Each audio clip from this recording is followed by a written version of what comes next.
Redonne-nous les clés. Le papa n'avait pas construit. Il avait une bénédiction qu'il n'a pas bien gérée. Il avait une maison. Il n'a pas pris la peine de réfléchir comment placer une brique. Il était malheureux. Il a commencé à pleurer. Comment je vais faire, moi et mes enfants? Où allons-nous aller? Bien-aimé, tu me diras ce matin, mais qu'est-ce que ça y va avec nous? Bien-aimé, la maison là est comme ton parcours sur la terre. Tu es jeune, tu ne vois pas ton âge avancé. Amen. Et un matin, le Seigneur peut décider qu'il t'enlève. Est-ce que tu es prête? Est-ce que tu as déjà produit des fruits qui pourront te protéger de côté? Oh, bien-aimé, être sérieux, c'est aussi poser des actes sérieux. Les actes sérieux. Amen. Amen. Ça me fait mal. Ça me fait vraiment mal. Allez-y dans les sociétés. Oh là là. Les gens sont concentrés sur la promotion, sur l'argent, sur le vêtement, sur le mariage. C'est des bonnes choses. Je dis bien, c'est des choses qui aident à la vie. Je reconnais l'utilité de ces choses. Mais il y a une chose primordiale. Il y a une chose basique. C'est le Seigneur Jésus-Christ dans ta vie. Il se préoccupe peu des choses de Dieu. Il parle de Dieu comme si c'était leur ami. Et quand je parle d'amis, pas ami dans le sens spirituel. Parce que sur le sens spirituel, Jésus-Christ est notre meilleur ami. Mais ils appellent Jésus-Christ leur meilleur ami de manière humaine, de manière charnelle, dans le péché. Ils font des petites blagues en son nom. Il y a des personnes qui sont allées jusqu'à faire la comédie sous le nom du Seigneur. Ils ont bafoué le nom de notre Dieu. Le Dieu que tous les mots prient, dont on fléchit les genoux dans la cuisine, partout dans la maison, pour chercher sa face. C'est ce Dieu-là qui s'humilie, le Dieu qui m'a sauvé, le Dieu qui me protège, le Dieu qui m'a gardé. C'est ce Dieu-là que eux ils s'humilient. Mais je dis ce matin, ils ne sont pas de taille.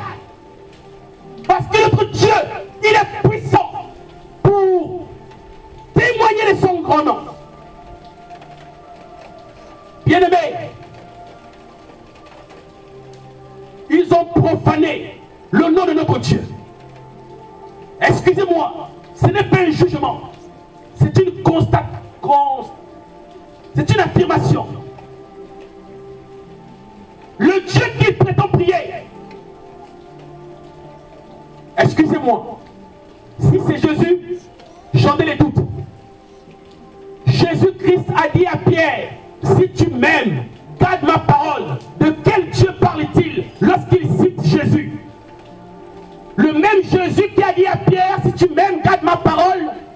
La même Bible de Dieu qui témoigne de Jésus dit, je préfère un seul jour dans les parvis de Dieu que 1000 ailleurs. Eux, ils n'aiment pas l'église. Voici David, un roi, qui dit, il préfère un seul jour dans la maison de Dieu que 1000 ailleurs. Alors, posez-leur la question, de quel Jésus il parle? Jésus a dit, par son serviteur, par le Saint-Esprit en David, que je préfère un seul jour dans la maison de Dieu que 1000 ailleurs. Alors, posez la question, est-ce qu'ils aiment l'église? Est-ce qu'ils partent à l'église? Est-ce qu'ils aiment l'assemblée? Est-ce qu'ils aiment Dieu pour garder sa parole, pour respecter et de retrouver les enfants de Dieu dans sa maison? On est... Maintenant, on a changé l'évangile. On vient pour raconter, pas forcément ici, je parle de manière générale. Oh, bien-aimé, je me souviens du livre de 2 Rois au chapitre 17, quand vous prenez à partir du verset 32 à 33, la Bible dit qu'ils servaient le Seigneur en même temps leur coutume. C'est fou. C'est fou.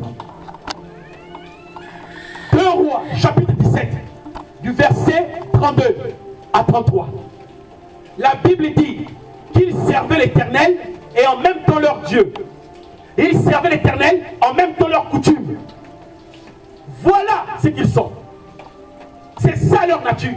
Ils aiment un peu Dieu, un peu le fétiche. Un peu Dieu, attention, a priori, ma soeur, on ne sait jamais, faut te protéger. Donc le fétiche t'accorde une protection que Dieu ne peut pas t'accorder. Quelle contradiction.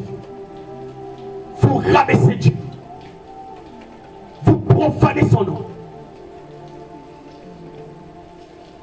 Amen. Amen. Nous allons lire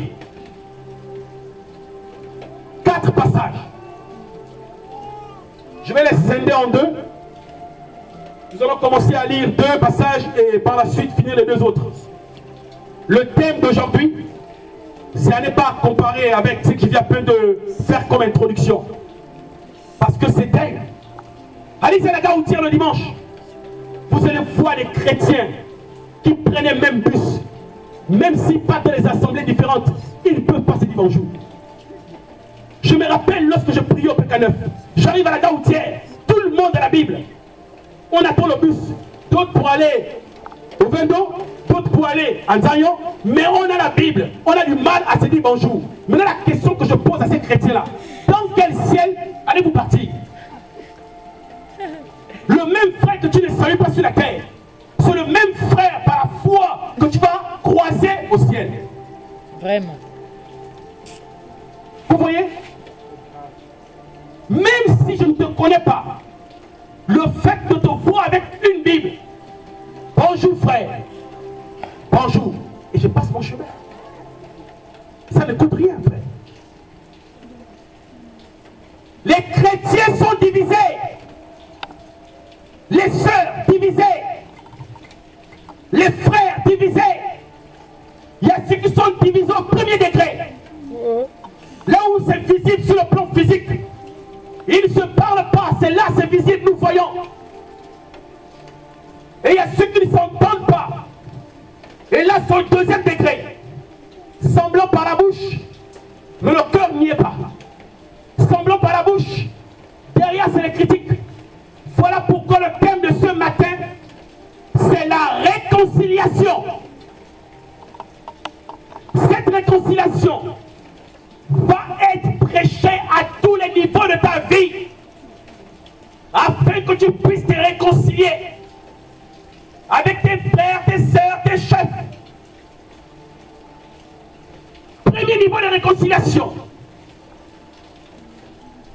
sur le plan familial. Et quand je parle de famille, ça peut concerner aussi ton foyer. Le deuxième niveau de réconciliation, ça va être sur le plan professionnel. Troisième, ton quartier. Quatrième, dans ton église. Et le cinquième domaine, c'est même le plus important. Ta réconciliation avec Dieu. Nous allons lire. C'est dans Matthieu. Matthieu chapitre, nous allons commencer par le chapitre 5.